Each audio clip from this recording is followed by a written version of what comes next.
వాటిలో ముఖ్యంగా టూరిజం. మీకు టూరిజం చూస్తే బయట ప్రపంచానికి కనపడినంత అభివృద్ధి ఉంది టూరిజంలో. మీరిప్పుడు బాపట్ల వెళ్ళండి. బాపట్లలో బిఫోర్ 5-6 ఇయర్స్ ఒక ఎకరం 20 లక్షలు, 30 లక్షలు, 40 లక్షలు అంటే ఈరోజు 7, 8, 10 కోట్లు దాటిపోయింది. అంటే పర్యాటకులు పెరుగుతున్నారు, హోటల్ రంగం అభివృద్ధి అవుతా ఉంది, ఆదాయం పెరుగుతూ ఉంది, ప్రభుత్వానికి ఆదాయం పెరుగుతూ ఉంది, ప్రైవేట్ రంగంలో ఆదాయం పెరుగుతూ ఉంది. మనం కూడా వనరులు చూస్తే పొందువల దగ్గర నుంచి ఇక్కడ దాకా కృష్ణా రివర్ లెంత్ చాలా ఎక్కువ ఉంది. అక్కడ మనం సేమ్ బాపట్ల తరహాలో మనం తీసుకురావాలి. టెంపుల్ టూరిజం ఇక్కడ ఉన్నారనుకో, బయట ప్రాంతాల నుంచి వచ్చిన వాళ్ళంతా స్టే చేస్తారు, అక్కడంతా షాపులన్నీ వచ్చేస్తాయి, లోపల చిన్న చిన్న వ్యాపారస్తులందరూ వాళ్ళ జీవనాధారం ఉంటుంది, ప్రభుత్వానికి ఆదాయం ఉంటుంది. సో ఇదొక యాంగిల్ మనం ఆలోచిస్తున్నాం. ఇది కూడా అందుకని ఆ 4 ప్రిపరేషన్ మీటింగు జూలై 4 అక్కడ పెట్టాం దైవలో, వీళ్ళందరూ మంత్రులతోని మిగతా అధికారులతోని. సో అది ఒకటి మీకు చెప్పాలనే ఉద్దేశమని ఈరోజు కూడా ప్రెస్ మీటింగ్ రమ్మన్నాం. వచ్చే పుష్కరాలు మరలా పూర్తి స్థాయిలో మరలా ముఖ్యమంత్రి గారిని కూడా కలిసి మన రిక్వైర్మెంట్స్ చెప్పి నిధులు తీసుకొచ్చి పుష్కరాలకు ముందే ఇనాగ్రేషన్ చేయాలి. అవన్నీ కూడా మనకు ఉన్నాయి. సో అందుకనే మనం గ్రాడ్యువల్గా 1924 మధ్య జరిగిన అరాచకాలు జరగకుండా, మధ్య రాజకీయాలు జరగకుండా, సో ఇప్పుడు స్టేట్ కానీ మన నియోజకవర్గం కానీ మీకు చాలాసార్లు ఫోటోలు చూపించాం.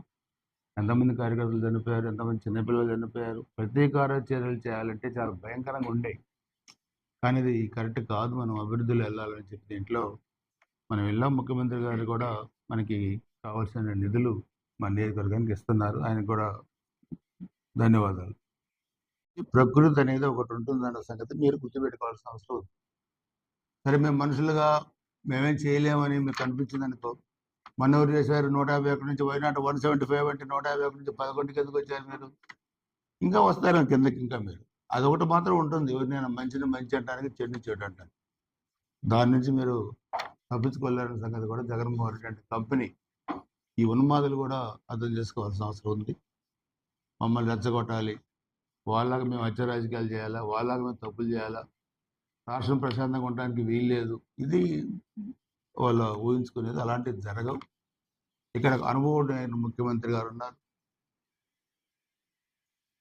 జాతీయ భావాలు కలిగి ఆంధ్రప్రదేశ్ని వినాశకారుల చేతుల్లోకి పోకుండా కాపాడగలిగే వ్యక్తించగలిగిన పవన్ కళ్యాణ్ గారు ఉన్నారు.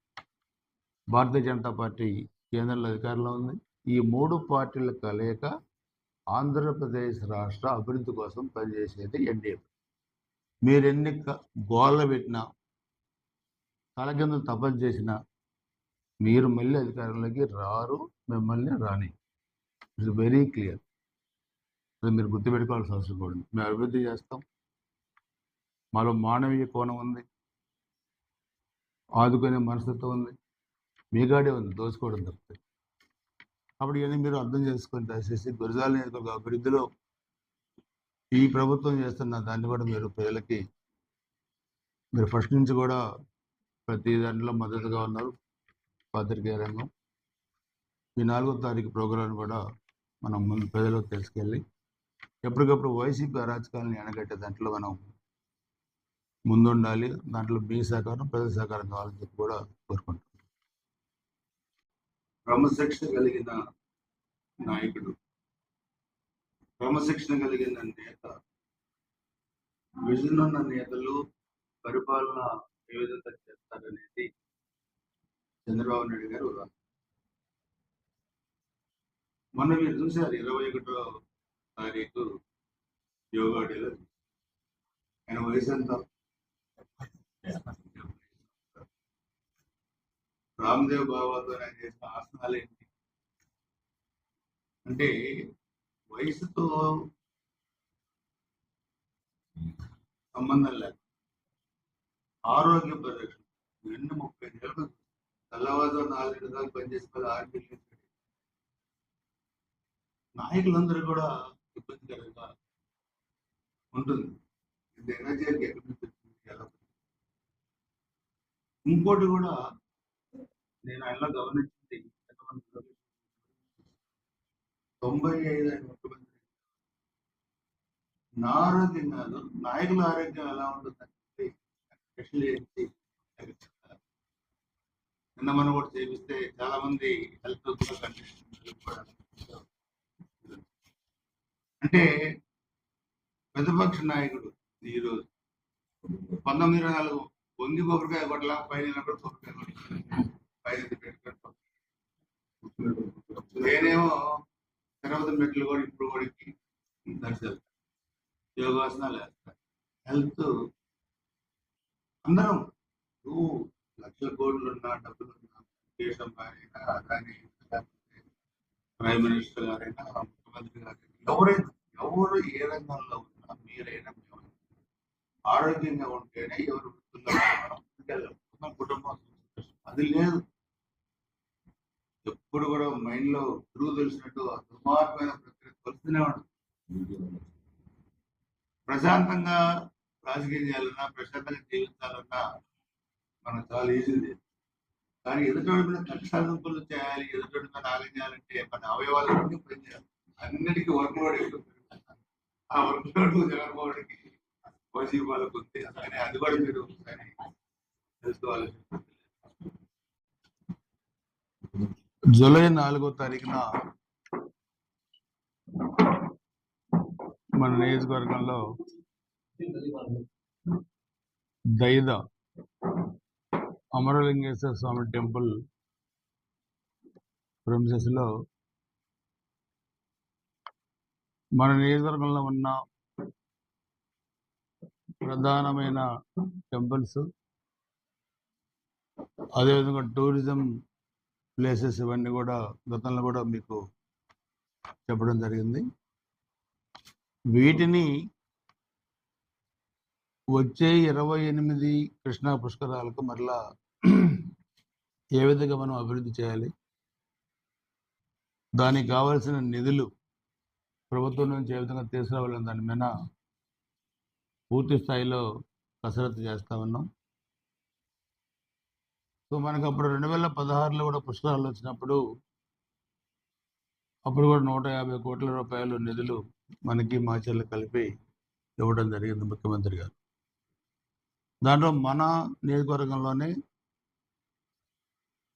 దాదాపు 11 ఘాట్లు, పుష్కర ఘాట్లు, అదేవిధంగా దైద టెంపుల్కి రోడ్స్, దైద టెంపుల్ ఆధునీకరణ, అదేవిధంగా Panchayati Raj, R&B, irrigation, electricity, endowments ఇవన్నీ కూడా డిపార్ట్మెంట్ నిధులు తెచ్చాం. ఇప్పుడు 4వ తారీఖున మనకి టూరిజం మినిస్టర్ గారు దుర్గేష్ గారు, అదేవిధంగా ఎండోమెంట్ మినిస్టర్ గారు ఆన రామనారాయణ రెడ్డి గారు, అండ్ ఇన్ఛార్జ్ మంత్రి గారు పల్నాడు కొట్టిపాటి రవికుమార్ గారు, మన పార్లమెంట్ సభ్యులు లావు శ్రీకృష్ణదేవరాయలు గారు, మన జిల్లా కలెక్టర్ మేడం కృతికా శుక్లా గారు, అదేవిధంగా డిఎఫ్ఓ గారు, ఇతర ప్రజాప్రతినిధులు, అధికారులు.